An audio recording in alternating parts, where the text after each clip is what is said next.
আল্লাহ রেখে দিয়েছি কেন জানো?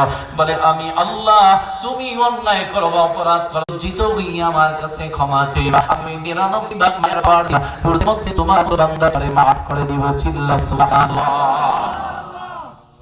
এই বলেন না আল্লাহর মায়া আছে না নেই? আর জোরে বলেন।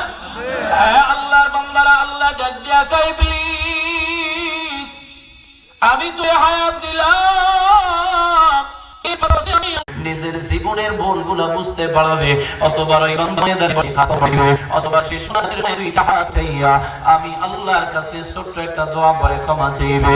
জবান খুলে সবাই আমার সাথে দোয়াটা একবার পড়ে, রব্বানা যালামনা أنفسنا وإن لم تغفر لنا وترحمنا لنكونن من الخاسرين। পারেন না সবাই?